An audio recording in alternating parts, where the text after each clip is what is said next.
and had some interaction with the home folks, and he wasn't well received. In fact, he was kind of like, I don't know if you'd say chastised or not, but he certainly wasn't well received.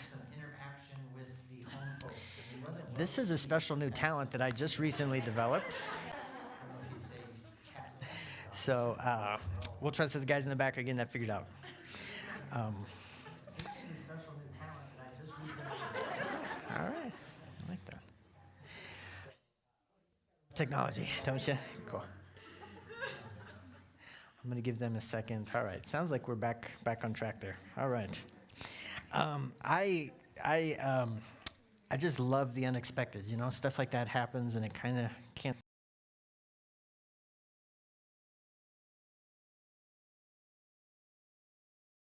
For that. Let's see, where was I? I think I was encouraging you guys to turn to Mark chapter 7, and we were reviewing last week a little bit. And it was a story where the people of Nazareth, they missed out on some very good things. The Bible tells us, Jesus in fact tells us, that because of their lack of faith, he was not able to do many good works in their midst. They missed out on some good blessings in their life because of their lack of faith. And I'm hoping that you and I had a chance this week to consider about our faith and how it grows in our life. And hopefully we are growing in our faith so that we are not missing out on the good things that God has for us today. Today, we're going to look at what is probably could be described as the first missions trip in the Bible. Have you guys ever gone on a missions trip, either personally or as part of a church or part of a group or something like that?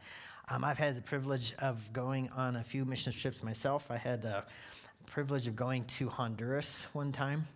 That was a very wild trip. It was a very, I don't know if they're technically third world or not, but it was definitely a very different culture than what I was used to growing up here in Colorado. I had another opportunity to go to a missions trip in Mexico. That was a very awesome, wonderful trip as well.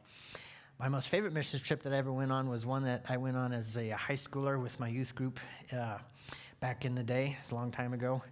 We went to Arkansas. And I'm not going to make any comments about a third world country there, but, you know, it was very different as well as to what I was used to growing up here in Colorado. And what we did is we went to work at a Christian camp, and we were helping them get prepared for their summer season, did some repairs and cleaning and stuff like that as they were getting ready for their summer season.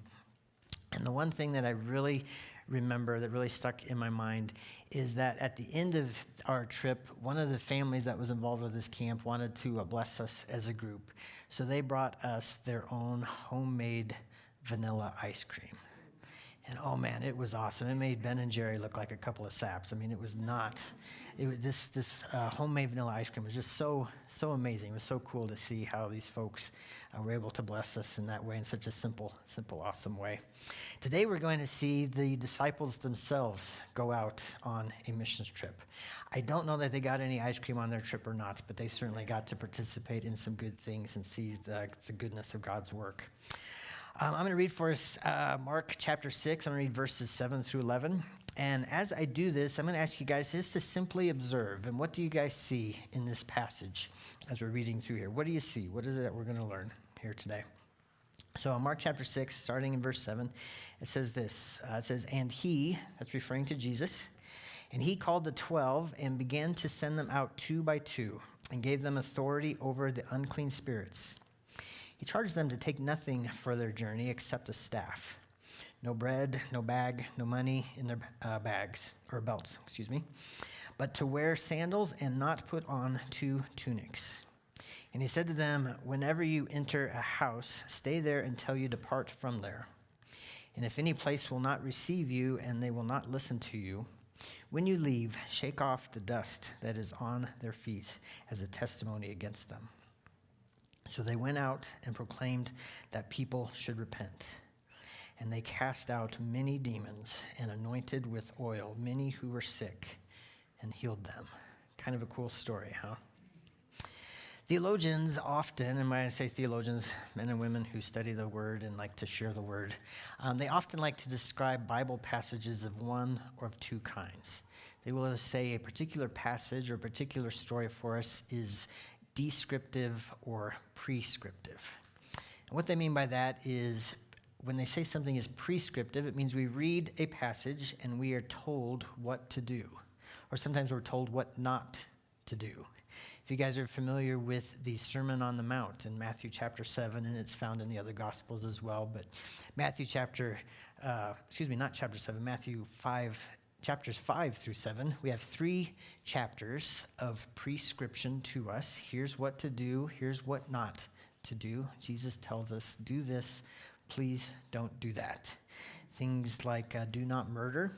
Seems kind of obvious to us, right? But Jesus needed to take the time to remind us, don't murder, don't kill each other. Jesus also taught us in the Sermon on the Mount how to pray. This is how you guys pray. Told us to do things, sometimes some of those hard things. He also told us to love our enemies. That can be the tricky part. That is a prescriptive passage in the Bible. Other passages are called descriptive. And what it means is it's a story or something that's related to us. It's not really intended to tell us what to do, but it is telling us what either Jesus did or a different story, perhaps in the Old Testament, what people did. And from those descriptions, we can learn principles and whatnot. Remember the story of Jesus walking on water. That was descriptive. It doesn't mean that you and I, next time the ocean gets all crazy or the lake gets all crazy, are to step out of the boat and start walking on water, right? If I were to do that, I'd probably sink rather quickly and die in a rather dramatic way, right? We have that story to describe what Jesus did, and we can learn principles from it, but it's not descriptive in telling you and I just go out and walk on water. If you would like to walk on water, I will tell you the wisest thing was ever told to me about walking on water. Just make sure it's frozen first. You might be able to pull it off at that time, but don't do it while it's too liquid. Today's passage is very descriptive. He's being told, here's what Jesus and his disciples did. I'm not going to ask you and I at the end of today's message to pair off into pairs, put on our sandals, find a hiking stick, and go for a walk.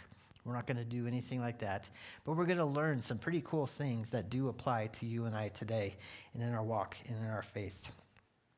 So this is more of a descriptive passage that's going to be very rich in some good application for us today. Check out verse 7, that first verse that we read. It says that Jesus called the 12, or perhaps your version says he summoned the 12. Jesus gathered his 12 disciples together, and he sent them out in pairs. So that, of course, would mean there were 6 groups going out. If you were to read this passage out of Matthew chapter 10, we're actually told who the pairs were.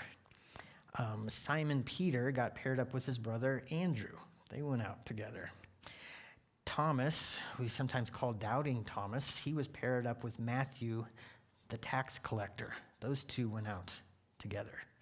I was thinking to myself, those guys probably had an interesting conversation along the way. Tax guy, doubting guy, who knows what they talked about, but I bet it was some pretty deep conversation. Simon the Zealous. We describe him as Simon the Zealous to differentiate him from Simon Peter. Simon the Zealous, he was paired up with Judas Iscariot. How would you like that to be your partner? How would you like him to be your partner? Be a little weird, right? Because we know in John chapter 6, verse 64, we know that from the very beginning, Jesus knew that Judas was going to be a traitor, that Judas was kind of like, maybe we call him a snake in the grass these days. Judas was a guy who wasn't fully on board with the program, right? Yet we still see that Jesus sent him out. Jesus still used him to fulfill his purposes. Use your imagination with me for a second here, if you don't mind. Imagine, and I'm going to really ask you to stretch your imagination. Imagine, if you will, that I, Rick Dieter, was a basketball player. I'm asking you to stretch your mind, right? Imagine that I could dunk a basketball. Imagine that I was really fast. Imagine that I could dribble, all those amazing and crazy things. Imagine if I even had on the team uniform. But while I was out on the court, I wasn't working to score points. I wasn't working to defend. I was actually working to undermine my fellow teammates.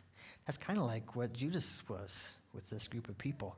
He wasn't fully on board. He wasn't overt in his distraction, but he wasn't fully on board with them. I'm fully on board with them either. He had the uniform, as it were, but he wasn't a full team member. And yet I find it amazing that despite those circumstances, Jesus still sent him out on this trip, and Jesus still used him to share the gospel. He still used him for some good things. Reminds me to think for you and I, it's good for us to be wise and realize that just because somebody has on the uniform, as it were, we need to be cautious. We need to take some time and be considerate to make sure, is this person really for us, or maybe here to be a distraction or to be against us even, or something like that. Why did Jesus send these 12 guys out in pairs? I believe, and a lot of other people believe, that the reason he did this is that Jesus was following the Old Testament tradition. The Old Testament is actually part of the law that was given to Moses of putting people in pairs together when it comes to things like a testimony, of sharing the word. It's one thing for me to go out and say something. It is a total other thing if there's a person with me who says, yes, I understand what Rick is saying is true. I have witnessed what Rick is saying as well. Think about the disciples. You have Simon Peter going out, and he might say something very profound. I saw Jesus, our Messiah, do this. He said that. And his brother Andrew could be right beside him and saying, yes, I too was a witness as well. I can verify that what Peter is saying is the truth. That's why Jesus sent them out in pairs. I love the second half of this verse, though. Check out where these guys get their authority. Some versions might say the word power even. It says that Jesus gave them power or authority over the unclean spirits. It wasn't some magical thing that the disciples developed on their own. It was something that was given to them. Jesus gave them the power and the authority to do these miracles, to heal the sick, and to cast out the demons. Disciples weren't doing this on their own. It wasn't their own strength. It wasn't their own wisdom. It wasn't anything magical that they did themselves. It was the power of Jesus working through them. I think it's cool here that we see that Jesus sent them out. They were sent by the Lord. Keep this in mind. If you were to take your time and read the entire Gospel of John, I'd highly recommend you do that at some time if you can. But if you were to read the entire book of John, you would see that Jesus himself said this 24 different times. The Father has sent me. Jesus is saying, God the Father has sent me. And in the same way here, we're seeing that Jesus is sending out his disciples. It's kind of cool. And I love that we see this beautiful picture here that they're simply following orders. They go where they're sent. They're going to where they're told to go. Imagine for a minute here again, I'll use another sports analogy, but use your imagination. Imagine if I was on a football team, right? And I was out there, but what if the role that I had on the football team was to be the water boy, to carry the water bottles to people? But what if I got in my mind that I'm tired of this, it's not a fun job. I'm actually going to go out and be on the defensive line. I'm going to be a lineman, right? You guys could read about me or hear about me later on ESPN that night, small idiot killed on video in football game or something like that, right? I'd be going out on my own authority. The coach didn't tell me to go out there. I was doing it for myself. I was doing it for my own reasons and for my own agenda, probably causing problems, if not even putting my own self into jeopardy like that.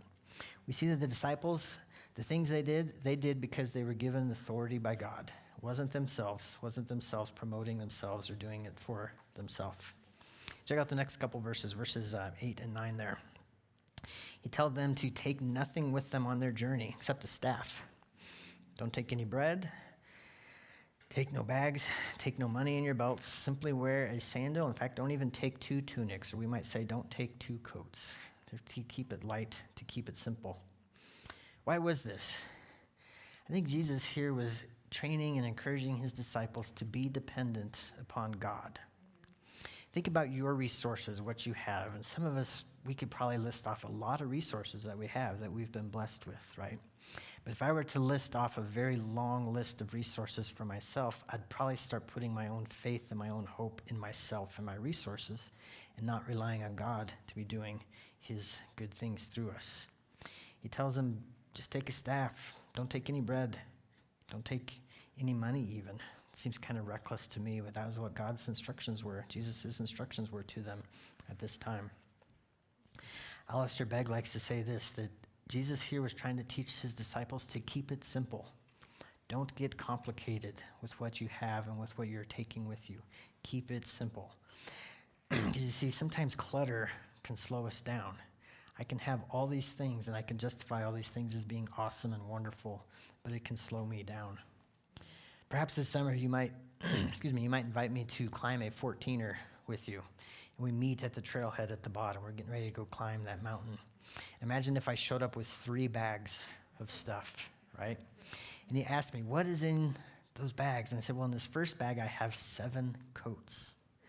It's smart to take a coat, right? The weather might be bad, it might be cold up there, but do I really need 7 coats? Do I want to carry 7 coats up there? What if I say I've packed a lunch, and what I've done is I've asked my wife Sarah to prepare Thanksgiving dinner for us. So that's all in there as well. It'd be a lot more weight than I needed to carry, right? It's good to have some food with you, but do I need a turkey with me? Most likely not. And then you ask me, well, what is in your second bag? And I say, well, that's my bowling ball. Like, what? That's a little strange. Then you ask me, well, what's in your third bag? And I say, well, that's my other bowling ball. You begin to think, man, this guy's not really prepared. He's taken too much clutter with him. He's not going to make it to the top of the mountain because he's carrying too much stuff with him. That's what Jesus is getting at here, both figuratively and I think also spiritually. Don't take too much baggage with you that you get off mission or you can't accomplish what that God has for you. I was looking this up on the internet. I think you guys have probably heard this saying, and I was trying to figure out who said it. And I found 7 different people given credit for coming up with this saying. And I stopped looking at 7. Perhaps there's more out there. So I'm sorry I can't tell you who actually said it, but I think it is a good thing for us to consider. It is this: God doesn't call the equipped, but he equips the called. God doesn't call the equipped, but he equips the called. See, if I go in my own strength, in my own equipment, as it were, I'm going to probably mess things up. I'm probably going to fail. I'm going to be distracted or whatnot. But as I go where God sends me, he's going to give me everything that I need along the way. In the Last Supper, the story that's related for us in Luke chapter 22, we have a lot of dialogue about what the disciples and Jesus were talking about that night. And one of the things that they talked about is mentioned for us in verse 35. It says that Jesus asked them a question. He said, when I sent you out with no money bag or no knapsack or no sandals, did you guys lack anything? And their answer was no, we did not lack anything at all. They had everything that they needed on this trip. God provided, as it were. See, guys, you see, my resources are limited. I hate to break it to you, your guys' resources are limited.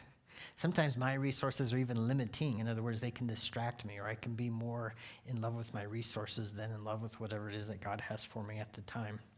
But the cool thing is that God's resources, they're unlimited. God's going to provide everything that we need and exactly at the right time. Let's move on to the next couple verses here. In verse 10, we're told that Jesus says that when you enter a house, stay there until you depart from there. And if they don't receive you as you're leaving, you can even shake off the dust off your sandals, as it were. See, at that time, it was very customary when you were to be traveling, you would often stay in the home of somebody else. Perhaps you'd stay in the home of a friend, but even if you didn't have a friend in that town, it was customary for you to stay in the home of a stranger. And hopefully at the end, you'd be friends, right? But at the time, you might be strangers. You would stay at a home, somebody else's home. They didn't have the Holiday Inn Express on the edge of town like we are accustomed to these days. What Jesus is encouraging us here is that as we are guests of people, whether it's figuratively or literally, to be a good guest. Don't overstay, you're welcome. Don't understay, you're welcome. Stay there as long as you are supposed to be there. It's also encouraging us not to be argumentative or combative or one of those pain in the neck kind of guests, as it were. Not to be too forceful in what we are saying. You and I should certainly be ready and willing and able to defend the faith, as it were. But we shouldn't be combative or warrior-like in it. It's good for us to be able to reason and defend why we believe what we believe, but it's not good for us to go over the line and be a jerk about it. Can't think of any other way to say it at the moment, right? The Apostle Peter, keep this in mind, he was part of this dialogue. He was part of this mission trip here. The Apostle Peter later wrote for us in 1 Peter chapter 3, verse 15. He says, always be prepared to make a defense to anyone who asks you for the reason of the hope that is within you. Always be ready to make a defense. It's good to know. It's good to be prepared. But then he also says this, yet do it with gentleness and respect. Do it with gentleness and respect, not as a combative person or whatnot. Jesus then gives them, it kind of seems weird for us to read this, but it was part of their tradition back then. He then says, if they do not receive you, if they do in fact reject you, as you're leaving that community, you can shake off the dust of your shoes or of your feet as you're leaving that town as kind of a testimony. What it was is back then, the priests, if they were to travel through a Gentile city as they were leaving, they would shake off the dust, meaning they didn't want to carry with them any of the uncleanliness that they would have found in a Gentile place. Means like, I don't want anything to do with you, right? It wasn't necessarily meant to be a rude thing, but it was just meant to be a way of giving testimony. I don't want anything to do with you. Have you guys ever been rejected in your faith when you've shared your faith? It can be kind of a tricky thing, right? It can be a hurtful thing, be a startling thing in our life. I'm hoping, and I say this very much for myself as much as I say it for the rest of us in the room, I'm hoping that if we are rejected, it is because they are rejecting God, not necessarily rejecting us. And here's what I mean by that. That they would be rejecting the truth, whatever it is that you had to say, maybe I should say it this way, they would be rejecting the message, not rejecting the messenger, as it were. I have found those sometimes in my life, and maybe you guys have experienced this as well, that sometimes the messengers are indeed rejected because of something they have done, right? Jesus doesn't want us to be an idiot when we're sharing our faith. And I know you're thinking, what? How could that happen? Well, pay attention. There's plenty of idiots out there trying to share their faith, right? Or he doesn't want us to be a jerk. Or worse yet, he doesn't want us to be an idiot jerk, right? If I get rejected because I'm an idiot, that's my fault. I should in no way blame that on the Father or say that that is something that is being attributed to him. It's sometimes I bring things on myself. Jesus here is saying is if they reject me, it's okay. Move on. You don't have to be upset about it or be rude about it or anything like that. Let's look at the last two verses there, verses 12 and 13. This is kind of cool. In verses 12, we're told that the disciples, they were sent, and what did they do? They went. They went out and they proclaimed that people should repent. They went and they acted. A favorite author of mine is a gentleman, his name is Ian Thomas. He passed away a number of years ago. But one of the most favorite things that he loved to say and to preach was that go where you are sent and then stay where you are put. Go where you are sent and then stay where you are put. That is what the disciples did here. They went on a mission trip. We don't know how long they were gone, but they were gone the perfect amount of time because they went as long as the Lord told them to go. Sometimes God tells us to go for a long period of time. Perhaps you yourself or you know somebody who has been a missionary and has gone for a very long term, number of years. Some people even dedicate their entire life to go out on the mission field, and that's pretty awesome that they do that. Others of us, God maybe sends on more short-term missions, multiple short-term missions, right? Something that maybe is going to last for a day or a week, something that might last for a year. The important thing is that you and I go and then stay as long as we are put in that position. The other thing for us to do too is as we go is to trust.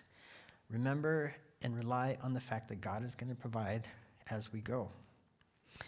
And remember this too, sometimes when God sends us, he gives us all the details or many of the details in advance. Sometimes he gives us very little details in advance. We don't really know all that's supposed to happen. You guys remember the story of Jonah? God gave Jonah very specific details. Go to Nineveh, and here's what you are supposed to preach.